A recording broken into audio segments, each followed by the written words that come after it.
Assalamualaikum warahmatullahi wabarakatuh, teman-teman semuanya. Ini merupakan materi terakhir yang akan saya sampaikan dalam mata kuliah fikih dan usul fikih. Baiklah, kali ini yang terakhir kita akan membahas tentang apa itu taklid, apa itu madhab, dan apa itu talfiq. Yang pertama adalah taklid. Nah, sebenarnya taklid ini apa? Taklid ini berasal dari kalimat kolada atau takolada yang artinya itu mengalungkan. Jadi kalau misalnya teman-teman yang sudah belajar bahasa Arab mungkin ya ada istilah kila datun yang artinya kalung, maka itu berasal dari kata kolada yang artinya mengalungkan. Atau kalau takolada berarti membuat kalung gitu ya. Itu merupakan asal kalimat dari kata taklid. Lalu apa hubungannya mengalungkan dengan taklid ini gitu loh. Dengan istilah mengalungkan itu kan otomatis dia sudah menggantungkan ya, menggantungkan segalanya. Nah, begitu juga dalam istilah taklid dalam hukum Islam gitu loh. Al-Ghazali mendefinisikan taklid ini sebagai menerima ucapan tanpa hujah atau ya pokoknya diterima aja tanpa ada alasan apapun, yang penting saya nerima. Nah, itu disebut dengan taklid. Kemudian Al-Asnawi memberikan definisi lain nih, yaitu mengambil perkataan orang lain tanpa dalil. Ya sebenarnya hampir sama intinya, menggantungkan pendapat itu berdasarkan orang lain tanpa memperhatikan dan mempertimbangkan dalilnya apa, alasannya apa. Itu disebut dengan taklid. Nah, secara hakikat nih ya, taklid merupakan beramal dengan mengikuti ucapan ataupun pendapat orang lain. Jadi pendapat yang diikuti itu tidak bernilai hujah dan tidak mengetahui sebab dari dalil yang diikutinya tersebut. Ya kurang lebih intinya adalah makanya ada istilah taklid buta gitu ya, berarti dia hanya mengikuti pendapat tersebut tanpa mengetahui alasannya apa, dalilnya apa, kok bisa seperti itu, prosesnya seperti apa, itu tidak diketahui. Nah, itu disebut dengan taklid. Nah, dengan adanya istilah tadi maka akan terlihat jelas nih ada 3 lapisan dalam umat Islam dalam melaksanakan hukum Islam. Yang pertama adalah mujtahid. Kalau mujtahid mungkin teman-teman juga sudah mendefinisikan juga bahwasanya orang yang mempunyai pendapat yang dihasilkan dari ijtihadnya sendiri, maka itu disebut dengan mujtahid. Nah, kemudian yang kedua adalah muqallid. Muqallid ini adalah orang yang tidak mampu menghasilkan pendapat sendiri kemudian mengikuti pendapat orang lain tanpa mengetahui kekuatan dalil dari pendapat tersebut. Misalnya mengikuti sebuah pendapat tapi kita nggak pernah tahu nih apakah hadis itu lemah atau memang itu adalah malah hadis palsu, tapi kita tetap ikut aja karena kita yang penting ikut, tidak tahu asal muasalnya dari mana. Nah, itu disebut dengan muqallid misalnya. Kemudian yang ketiga adalah muttabi'. Kalau muttabi' ini adalah orang yang mampu menghasilkan pendapat namun caranya mengikuti ataupun mencontoh gitu ya, mencontoh metode-metode ataupun petunjuk yang telah dirintis oleh ulama sebelumnya. Jadi sebenarnya saya ikut Imam Syafi'i ini dan ketika ada sebuah masalah saya menyelesaikannya sama seperti bagaimana Imam Syafi'i menyelesaikan sebuah permasalahan. Nah, maka itu disebut dengan muttabi'. Nah, sekarang mengenai kebolehan bertaklid. Sebenarnya boleh nggak sih taklid itu ya? Kalau misalnya tadi dilihat secara definisi kok kayaknya orang-orang itu taklid tuh kok kayak buruk banget gitu secara definisi. Nah, ternyata di sini ada dua pendapat gitu yang menyatakan bahwasanya taklid ini boleh atau enggak. Yang pertama adalah orang yang mengisyaratkan bahwasanya tidak boleh ikut-ikutan dalam melaksanakan sesuatu yang berbau dengan agama. Di sini didasari oleh surat Luqman ayat 21 yang berbunyi wa idza qila lahum ittabi'u ma anzalallahu qalu bal nattabi' ma wajadna alaihi aba'ana. Jadi bila dikatakan kepada mereka ikutilah apa-apa yang telah diturunkan Allah, mereka berkata bahkan kami mengikuti apa-apa yang kami temukan dari bapak-bapak kami sebelumnya. Jadi di sini seakan-akan hanya ikut-ikutan gitu loh ya. Nah, kemudian di sisi lain juga ada yang mengisyaratkan bahwasanya tidak perlu semua orang itu mendalami pengetahuan agama, tapi hanya sebagian saja, karena memang tidak semua, seperti di surat At-Taubah itu kan disebutkan falaula nafara min kulli firqatin minhum ta'ifatul yatafaqahu fid-dini waliyundiru qaumahum idza raja'u. Kenapa tidak keluar dari sebagian di setiap golongan di antara mereka untuk mendalami pengetahuan agama dan mengajari kaumnya setelah mereka kembali. Nah, ini kan berarti ada isyarat bahwasanya nggak harus semuanya, tapi sebagian aja. Yang sebagian nanti akan diajarkan oleh orang yang belajar tadi. Memang ada dua item ini, maksudnya ada dua pendapat ini, namun memang yang sering kali dilakukan adalah yang kedua, karena memang setiap kita dari awal juga sudah saya sebutkan juga, mungkin tidak semua memiliki kemampuan dan kapabilitas yang sama dalam mengkaji agama. Karena akses, karena pengalaman dan lain-lain, maka pasti hanya akan sebagian orang saja yang mengikuti atau bisa mendalami agama secara kafah gitu. Namun bagi sebagian lain yang tidak bisa mempelajari agama secara kafah, setidaknya ketika ingin mengikuti sebuah pendapat, maka hendaknya cari tahu atau minimal tahu kenapa sih ini harus diikuti, ini benar nggak gitu, kurang lebih seperti itu. Maka di sini taklid oleh para ulama terdapat 3 macam hukumnya, yaitu apa? Taklid yang diharamkan, taklid yang diwajibkan, dan juga taklid yang dibolehkan. Taklid yang diharamkan ya otomatis kita tidak boleh mengikuti adat kebiasaan ataupun pendapat nenek moyang yang mana itu sangat bertentangan dengan Al-Quran dan juga hadis.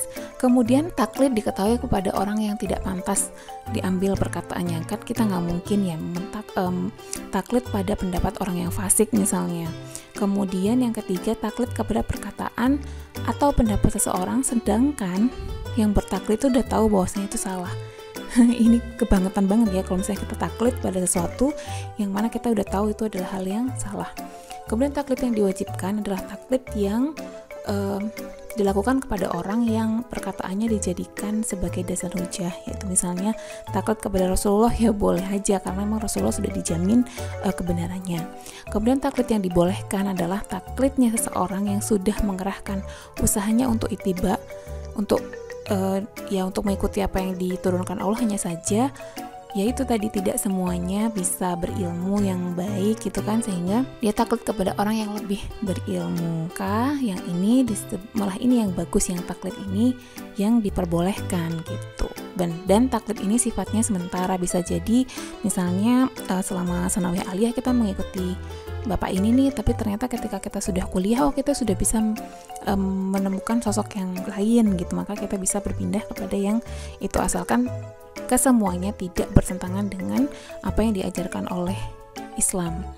Nah, yang kedua adalah madhab. Nah, madhab ini adalah isi makan yang diambil dari fi'il dhahaba yang artinya pergi gitu. Apa hubungannya?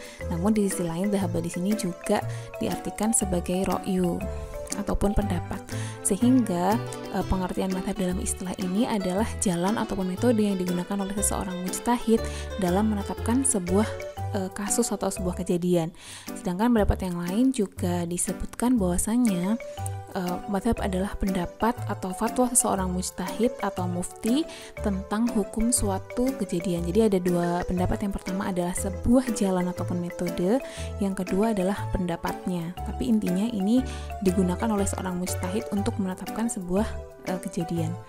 Memang pada awalnya madhab ini berasal dari sebuah fatwa yang dirumuskan oleh seorang ulama, Kemudian karena banyaknya orang awam yang akhirnya tidak memiliki pendapat dan ketidakmampuan untuk berijtihad tadi, akhirnya mengikuti dan beramal dengan fatwa yang sudah dirumuskan oleh seorang mujtahid tadi, sehingga orang tersebut bisa dikatakan bermadhab karena mengikuti ijtihad dari Imam A misalnya. Nah, kemudian dengan banyaknya madhab yang akhirnya banyak orang mengikuti pendapat dari Imam A gitu kan, otomatis semakin populer lah madhab imam tersebut. Kemudian akhirnya ada usaha dari pihak madhab itu untuk memperluas ajaran madhabnya. Jadi memang misalnya Imam Syafi'i awalnya hanya di daerah mana gitu ya, kemudian karena pengikutnya semakin banyak, berpergian kemana-mana, kemudian akhirnya menyebarkan itu ke daerah-daerah yang lain. Caranya bagaimana? Caranya adalah dengan 3 item ini. Yang pertama, setiap orang yang menerima fatwa harus mengamalkannya. Kemudian apabila terjadi permasalahan harus minta fatwa pada imam yang satu genre, misalnya imam tersebut ya, misal kalau Imam Syafi'i ya berarti ke kalangan Syafi'iyah. Kemudian apabila sudah beramal pada satu madhab tertentu, maka harus mengikuti ajarannya imam tersebut dalam segala hal. Ya kayak kita inilah ya, misalnya kita kan bermadhab Imam Syafi'i ya, ketika sudah bermadhab dengan Imam Syafi'i, maka hal-hal yang lain juga harus mengikuti apa yang dirumuskan oleh Imam Syafi'i. Lalu dalam perkembangannya madhab ini pun juga akhirnya ditetapkan secara konstitusi nih, bahwasanya negara ini menganut madhab tertentu. Contohnya adalah yang jelas Malaysia dan Brunei itu mazhab Syafi'i. Kemudian Saudi Arabia sudah jelas pakai Imam Ahmad ya, mazhab Hambali. Kemudian Turki menggunakan mazhab Hanafi. Indonesia sendiri bagaimana? Pada hakikatnya secara kultur Indonesia adalah mazhab Syafi'i, namun tidak ditetapkan secara konstitusi bahwasanya negara ini adalah negara yang mazhab Syafi'i, enggak, karena dalam beberapa keputusannya itu biasanya masih mengambil dari beberapa mazhab. Ya memang kita akan menyebutnya talfik setelah ini. Namun tujuan talfik itu adalah untuk mencari yang mana yang paling maslahah untuk warga negara. Secara keputusan ya, tapi kalau secara kultur ibadah sehari-hari mungkin mayoritas kita merupakan mazhab Syafi'i. Dan yang terakhir adalah talfik. Talfik ini adalah artinya mempertemukan menjadi satu, secara bahasa seperti itu ya. Namun secara istilah di sini adalah mengambil atau mengikuti hukum dari suatu peristiwa ataupun kejadian dengan mengambilnya dari berbagai macam madhab. Ya mungkin teman-teman sudah sering dengar bahwasanya talfik itu adalah mencampur dari beberapa madhab dalam satu kasus. Contohnya aja yang paling bisa kita lihat adalah misalnya pernikahan. Menikah tanpa wali dan tanpa saksi adalah sah asal ada iklan atau pengumuman. Ini versi Imam misalnya ada pernikahan yang dilakukan tanpa wali dan tanpa saksi gitu. Loh kok bisa? Karena mereka mencampur antara mazhab Hanafi yang mana sah tanpa wali, sedangkan di mazhab Maliki ini sah akad nikah tanpa saksi. Nah kayak gini kan nggak boleh ya. Kenapa? Karena nanti malah akan menimbulkan kemadorotan dalam pernikahan tersebut. Misalnya ini jadi pernikahan yang tidak direstui oleh orang tua misalnya, kemudian nanti ketika ada kekerasan, ada penganiayaan, kemudian ada kejahatan-kejahatan yang lain, tidak ada yang bisa menjamin kemaslahatan dari kedua pasangan itu ya. Pada dasarnya sebenarnya talfik ini diperbolehkan sih sebenarnya ya dalam agama, namun tujuannya adalah untuk kemaslahatan, untuk menghindarkan kesulitan dalam beragama. Yang paling populer adalah dalam hal haji misalnya. Meskipun Indonesia ini bermadhab Syafi'i, namun dalam hal haji kita bisa berpindah pada madhab Hanafi yang mana batalnya wudhu itu bukan karena sentuhan lawan jenis gitu. Yang mana ini akan memudahkan bagi calon jemaah haji di Arab Saudi sana, di Mekah, di Masjidil Haram, supaya tidak mudah batal gitu loh. Karena kita tahu sendiri bagaimana kondisi tawaf yang kadang sangat berdesak-desakan. Nah, kalau tujuannya seperti ini, maka talfik itu menjadi diperbolehkan. Jadi asal tujuannya adalah kemaslahatan, bukan untuk mencari yang paling ringan dan paling mudah untuk dikerjakan, kayak misalnya pernikahan tadi. Pokoknya cari enaknya aja, akhirnya dia mencampur dari beberapa madhab. Nah itu tidak boleh, bahkan hal ini sangat dicela oleh para ulama. Nah untuk kehati-hatian dalam melakukan talfik, ulama memberikan persyaratan talfik nih. Yang pertama adalah pendapat yang dikemukakan oleh madhab lain dinilai kuat dan rojih, atau pendapat yang dikemukakan oleh madhab lain bersifat hati-hati. Ini juga merupakan bentuk batasan-batasan yang ditetapkan oleh ulama ketika ingin melaksanakan talfik. Jadi itu tadi teman-teman mengenai madhab, talfik, dan juga tadi yang taklid. Semoga bisa dipahami perbedaan ketiganya dan bagaimana kaifiyah ataupun tata cara dalam bermadhab, dalam taklid, dan juga dalam talfik. Semoga kita tidak salah dalam mengamalkan fikih gitu. Dan begitu juga tujuan kita mempelajari usul fikih ini, setidaknya meskipun kita tidak bisa pada level mujtahid, setidaknya kita tidak melakukan taklid secara buta dan kita bermadhab dengan baik, tidak juga mencampur-campurkan beberapa madhab untuk kepentingan kita sendiri. Baiklah, demikian teman-teman, semoga bisa dipahami. Kita akhiri. Wassalamualaikum warahmatullahi wabarakatuh.